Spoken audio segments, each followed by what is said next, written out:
तो अब तक हमने अवकल समीकरणों के बारे में काफ़ी कुछ जान लिया और इतने मंथन के बाद अब ये तो समझ लिया कि आखिरकार एक अवकल समीकरण होता क्या है और स्लोप फील्ड या ढाल क्षेत्र जैसी अवधारणाओं का उपयोग करके किसी अवकल समीकरण को हम हल कैसे कर सकते हैं।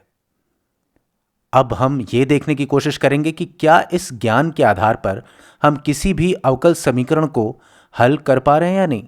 जैसा कि हम आगे भी देखेंगे कि अलग अलग अवकल समीकरणों को हल करने के लिए अलग अलग अवधारणाओं या तकनीकों की ज़रूरत पड़ सकती है। ऐसा भी हो सकता है कि किसी अवकल समीकरण को हल करने में हमारी विश्लेषणात्मक तकनीक यानी एनालिटिकल टेक्निक काम न करे और हो सकता है कि ऐसी स्थिति में हम संख्यात्मक तकनीक का प्रयोग कर या न्यूमेरिक मेथड या टेक्निक का प्रयोग कर उत्तर तक पहुंच सकें।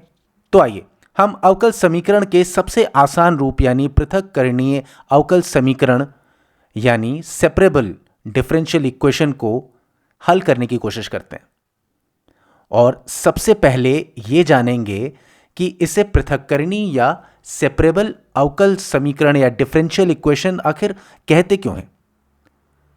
तो चलिए मान लिया हमारे पास x के सापेक्ष y का अवकलज है जिसका मान बराबर है -x/y इंटू ई के घात x के घात 2 के बराबर।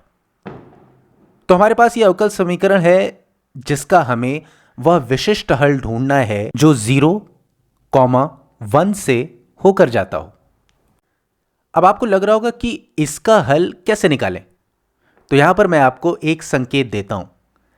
आप वीडियो को पॉज करिए और उस संकेत के आधार पर खुद से सवाल को हल करने की कोशिश करिए। संकेत यह है कि आप बीजगणितीय विधि से किसी भी तरह से सारे y और dy के पदों को एक तरफ और x और dx के पदों को एक तरफ ले आएं और फिर उनका समाकलन कर दें, तो आपको इस पूरे अवकल समीकरण का वो विशिष्ट हल मिल सकता है जो 0, 1 से होकर जाता है, यानी इस प्रारंभिक शर्त को संतुष्ट करता है। और अगर संकेत मिलने के बाद भी आप इसका हल नहीं निकाल पा रहे हैं तो घबराइए नहीं, मैं आपको बताऊंगा कि इसे करना कैसे है। अगर हमें सारे y और dy के पदों को एक तरफ और x और dx के पदों को एक तरफ लाना है तो हम क्या कर सकते हैं। यहां सबसे पहले हम गुणा कर सकते हैं दोनों तरफ y का, और इससे क्या फायदा होगा। इससे यह फायदा होगा कि बराबर के दाएं पक्ष में y से y कट जाएगा और बराबर के बाएं पक्ष में y और dy दोनों आ जाएंगे। और इसी तरह से अगर हम दोनों तरफ dx का गुणा कर दें तो हमारा काम थोड़ा आसान हो जाएगा। इससे यह होगा कि हम अपनी सहूलियत के लिए इनका इस्तेमाल किसी चर के रूप में कर पाएंगे और फिर इन्हें अलग करना आसान हो जाएगा।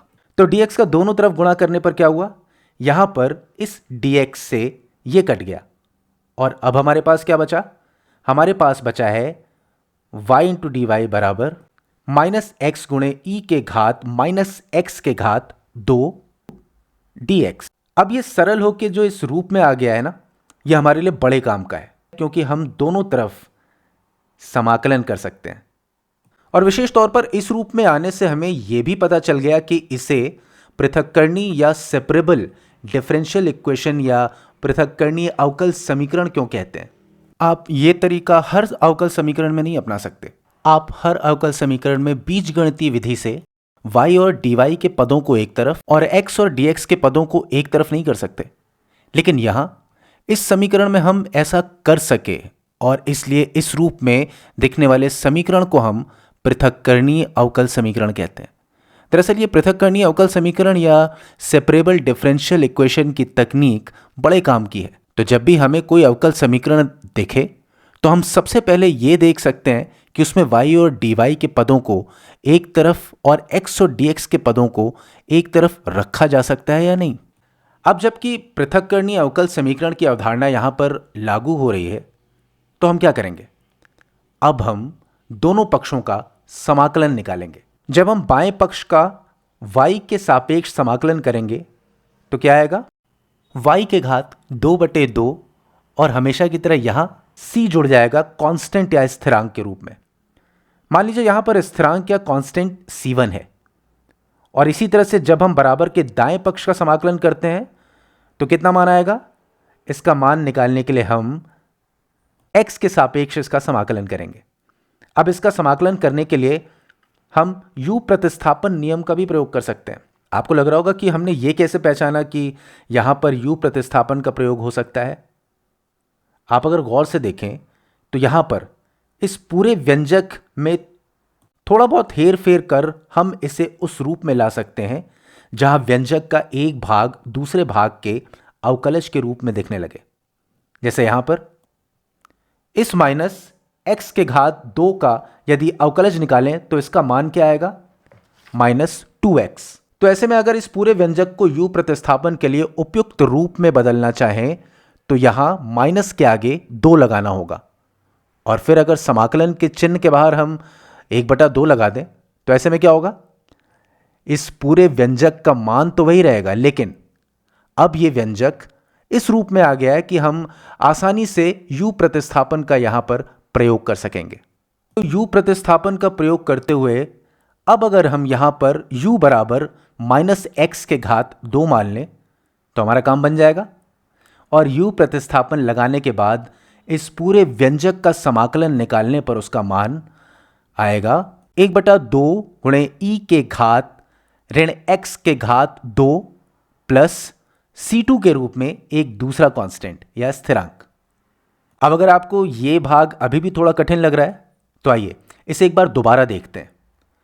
यहां पर क्या है, यहां पर -x के घात 2 का अवकलज क्या होगा, -2x होगा, यानी u का मान -x के घात 2 ले लें तो du कितना हो जाएगा, du हो जाएगा -2x dx।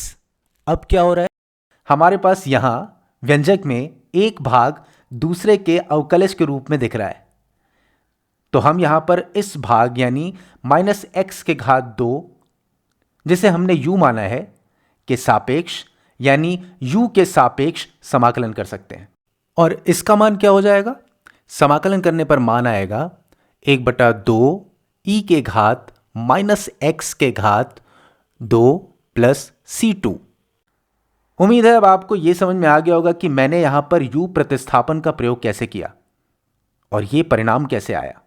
अब हम यहां क्या करेंगे, हमने यहां स्वेच्छा से यह चर ले लिया था C1, हमें इसका मान तो पता है नहीं, और हमने अभी तक इस ऊपर वाली शर्त का उपयोग नहीं किया है, यानी यहां पर जो 0 और 1 दिया हुआ है अभी तक हमने उसका इस्तेमाल नहीं किया है। तो ऐसे में हम क्या करेंगे, बराबर के दोनों पक्षों में से C1 को घटा देंगे, तो यहां पर क्या हो जाएगा, C1 से C1 कट जाएगा, लेकिन बराबर के इस तरफ ऐसा नहीं होगा क्योंकि यहां C2 और C1 स्वेच्छा से लिए गए अलग अलग स्थिरांक हैं। तो अब इसका मान क्या आएगा, y के घात 2/2 बराबर 1/2 e के घात -x के घात 2 प्लस C2 माइनस C1। अब यहां इस C2 माइनस C1 का मान भी तो कोई स्थिरांक ही आएगा ना, तो चलिए जो मान आएगा उसे हम मान लेते हैं C। अब हमें यहां पर इस पूरे समीकरण का एक व्यापक हल तो मिल गया है इस रूप में, लेकिन हमें यह नहीं पता कि C का मान क्या है, यानी इस स्थिरांक का मान क्या है। देखा जाए तो हमें y का मान अभी भी पूरी तरह से नहीं पता है, लेकिन फिर भी इस रूप में भी हम एक ऐसा विशिष्ट हल प्राप्त कर सकते हैं जो इस प्रारंभिक शर्त को पूरा करता हो।